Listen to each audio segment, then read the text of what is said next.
আমরা 43 লক্ষ লোককে বাড়ি করে দিয়েছি। আরো আমাদের কাছে 11 লক্ষ লিস্ট ছিল। আমরা অনেক স্কুটিনি করে আসল গরিব লোকেরা যেটা পায় একটা লিস্ট তৈরি করলাম। 350টা টিম বাংলায় এলো, সব দেখলো, দেখে বললো ঠিক হ্যাঁ कोई बात नहीं है हम रुपया दे देंगे। আজও দিয়েছে? দেয়নি। যে 11 লক্ষ লোকের নাম অলরেডি আছে তাদের লিস্টে, মনে রাখবেন আমরা ডিসেম্বর মাসে তাদের প্রথম কিস্তি দিয়ে দেবো 60,000 টাকা, এবং নেক্সট বছরেও তাদের যেই শেষ হয়ে যাবে 60,000 টাকা আবার 60,000 টাকা দেবো। 11 লক্ষ মানুষ, তার 1,20,000 টাকা করে তাদের ঘরের জন্য টাকা পাবেন। বিজেপিকে জিজ্ঞেস করুন, আপনারা ভোট চাইছেন, কত লোককে চাকরি দিয়েছেন? 2 কোটি বেকারকে চাকরি দেবেন বলেছিলেন, একটা লোককে চাকরি দেননি, একটা লোককে নয়। আজকে ভারতবর্ষে বেকারের সংখ্যা সবচেয়ে বেশি।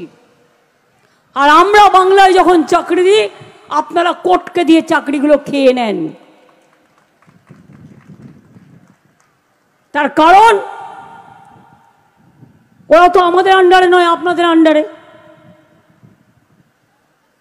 আপনারা চাকরিগুলো না খেয়ে নিয়ে যদি বলতেন, আমি রায়দান সম্পর্কে বলছি, বিচারকের নাম আমি বলছি না, আমার প্রয়োজন পড়ে না, সবাই দেখেছেন।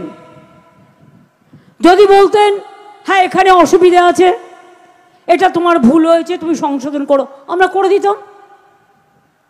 ভুল তো যে কোনো কেউ করে ফেলতে পারে, সবটা কি আমি করি? আমি করি না।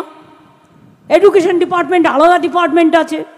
আজকে বলুন তো, যারা একতরফা রায় দিয়ে 26,000 ছেলে মেয়ের চাকরি খেয়ে নিলেন, আর কি বললেন? বললেন এক মাসের মধ্যে এই 8 বছরের মাইনে সুদ সহ ফেরত দিতে হবে। পারবেন? পারবেন?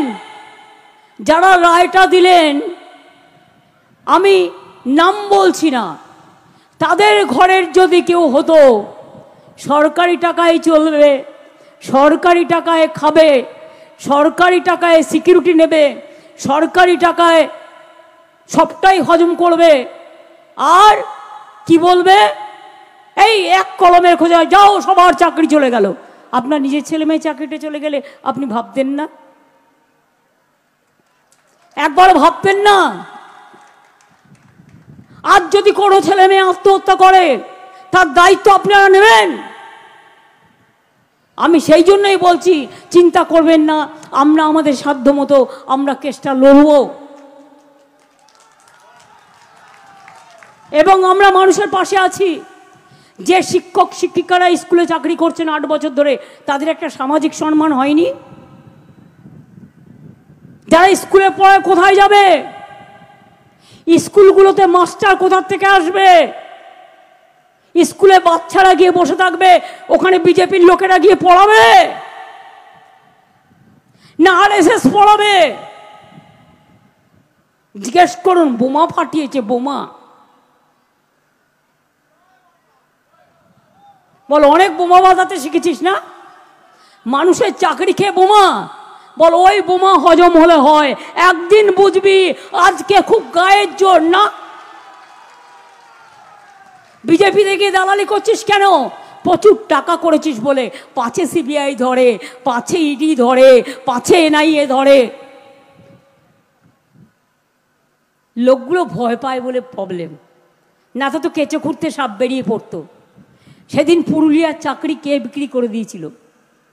যদি আমি নামটা বলি, নামটা আমি বলবো না, আপনারা খুঁজে নিন, আমার ইশারাই কাফি। জিজ্ঞেস করুন কত লোকের বিনিময়ে কত কি করেছো। যারা দিয়েছে টাকা তারা ভয়ে মুখ খোলে না। সবচেয়ে বড় কুকর্মটা করেছে যে, কার নাম বড় গদ্দার। কোর্ট কি রায় দেবে তুই জানলি কি করে? তুই 2 দিন আগে বলে দিলি বোমা ফাটাবো, এতগুলো বাচ্চার জীবন কেড়ে নিয়ে নাচছিস, নেচে নেচে বেড়া। একদিন মনে রাখবি, যারে তুমি নিচে ফেলো সে তোমারে বাঁধি বেজে নিচে। আর পশ্চাতে রেখেছো যারে, সে তোমারে পশ্চাতে টানিছে। একদিন মানুষ বাঁধ ভেঙে দেবে, ধৈর্যের বাঁধ। বিজেপির এই সরকারকে ভেঙে দিন ভোটের মাধ্যমে, ভোটের মাধ্যমে, ভোটের মাধ্যমে। এরা বলেছিল 15 লাখ টাকা করে অ্যাকাউন্টে দেবে, দিয়েছে? 50,000 দিয়েছে। তো কেন ভোট দেবেন? মিথ্যে কথা বলে যারা, তাদের ভোট বংশে বন্ধ করে দিন। একটা ভোটও বিজেপি নয়। ভোট ফর টিএমসি, তৃণমূলকে ভোট দিন, জোড়া ফুলে ভোট দিন, সকাল সকাল ভোট দিন, নিজের ভোট নিজে দিন। মা বোনেরা বেঁধে জোট, জোড়া ফুলে ভোট।